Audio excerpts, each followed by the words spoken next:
넷째 주 수요일 12월 21일 오늘 하나님께서 우리에게 주시는 말씀은 마태복음 1장 1절부터 17절입니다.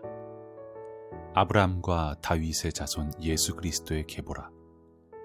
아브라함이 이삭을 낳고 이삭은 야곱을 낳고 야곱은 유다와 그의 형제들을 낳고 유다는 다말에게서 베레스와 세라를 낳고 베레스는 헤스론을 낳고 헤스론은 람을 낳고 람은 아미나답을 낳고 아미나답은 나손을 낳고 나손은 살몬을 낳고 살몬은 라합에게서 보아스를 낳고 보아스는 루색에서 오벳을 낳고 오벳은 이새를 낳고 이새는 다윗 왕을 낳으니라. 다윗은 우리아의 아내에게서 솔로몬을 낳고 솔로몬은 르호보암을 낳고 르호보암은 아비야를 낳고 아비야는 아사를 낳고 아사는 여호사밧을 낳고 여호사밧은 요람을 낳고 요람은 우시야를 낳고 우시야는 요담을 낳고 요담은 아하스를 낳고 아하스는 히스기야를 낳고 히스기야는 므낫세를 낳고 므낫세는 아몬을 낳고 아몬은 요시야를 낳고 바벨론으로 사로잡혀갈 때에 요시야는 여고냐와 그의 형제들을 낳으니라.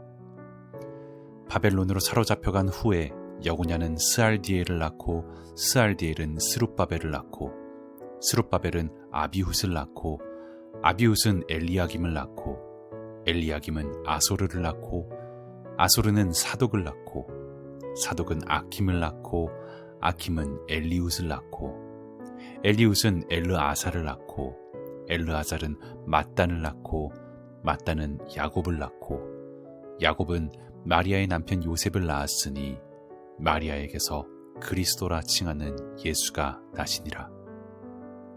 그런즉 모든 대수가 아브라함부터 다윗까지 14대요 다윗부터 바벨론으로 사로잡혀갈 때까지 14대요 바벨론으로 사로잡혀간 후부터 그리스도까지 14대더라. 아멘. 빛과 어둠을 감싸 안는 구원.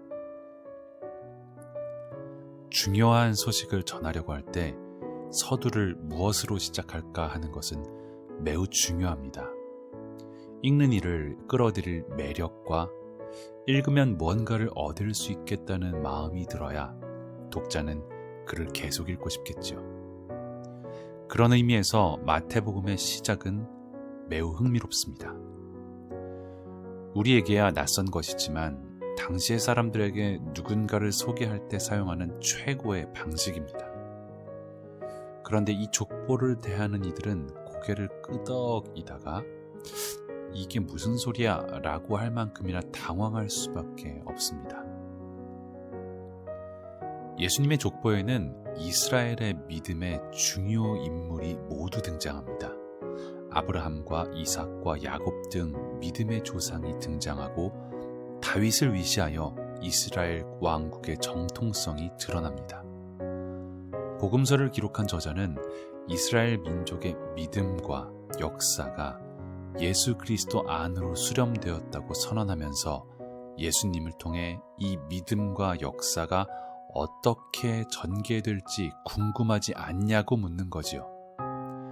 예언자를 통해 거듭 예고된 메시아의 행적에 궁금증을 일으킵니다. 대체 예수라는 분을 통해 무슨 일이 일어난 거지? 다른 한편에서 의문도 일어납니다. 이 계보에는 예수의 어머니 마리아 외에도 4명의 여인들이 등장합니다. 그녀들은 이방 여인이거나 이방인의 아내였습니다. 가나안 태생의 기생 라합과 모압 여인 룻이 있습니다. 스캔들을 일으킨 다말과 밧세바가 있습니다.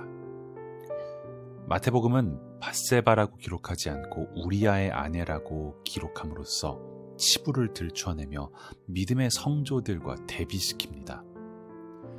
사라 같은 믿음의 여인은 기록하지 않고 감추고 싶은 여인들의 이름을 올려놓은 속뜻을 찾아보라고 부추기고 있습니다.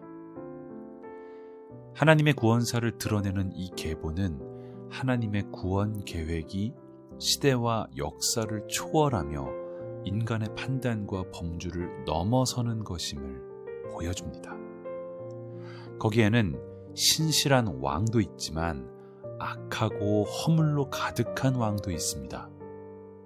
발자취를 선연하게 드러내며 하나님과 동행하는 믿음의 본을 보인 이도 있지만 마치 숨겨진 광맥처럼 땅속 깊이 잠겨 묵묵히 제 삶을 살아내며 하나님의 때를 기다렸던 이도 있습니다. 구원의 파노라마는 영광과 기쁨과 신실함으로만 구성되지 않습니다. 희미함과 기다림, 어둑어둑함도 함께 담겨 있고 때로는 인간의 연약함과 부끄러움도 담겨 있습니다. 하나님께서는 어느 것 하나 버리지 않고 이 모든 것을 합하여 당신의 구원 역사를 펼치십니다. 본문은 구약과는 다른 하나님 만나는 길을 보여줍니다. 구약의 제사에서는 깨끗하고 흠 없는 제물만을 드려야 했습니다. 흠 있는 제물은 바칠 수 없었습니다. 그러나 마태는 하나님께서 흠과 결이 있는 인류의 전부를 받아 그것으로 당신의 구원 계획을 이루어 가고 있음을 드러냅니다. 인간의 부끄러운 허물과 어둠이 하나님의 영광을 가릴 수 없으며 하나님은 이 부끄러움과 허물을 지닌 인생과 함께하며 구원의 역사를 이루신다고 선언하는 겁니다. 아울러 힘없는 여인들, 제 권리를 잃은 여인 다말, 전쟁의 피해자 라합, 이방살이하는 과부 등을 역사의 여정에 등장시켜서 새로운 구원의 길이 시작된다고 일러줍니다. 기다림의 시간은 우리를 도덕적으로 흠이 없도록 가다듬는 시간이 아니라 우리의 연약함과 어둠, 부끄러움까지도 다 거두어 구원의 길을 펼치는 하나님의 놀라우심을 되새기는 시간입니다. 우리의 생각과 기대를 늘 넘어서는 하나님의 자비와 구원을 우러르는 시간이며 기쁨에 젖어드는 시간이기도 합니다. 함께 기도하시겠습니다. 주님, 은총의 감격과 믿음의 행실뿐 아니라 감추고 싶은 부끄러운 기억들과 미미한 시간들까지 다 감싸셔서 저를 받아주셨음을 감사드립니다.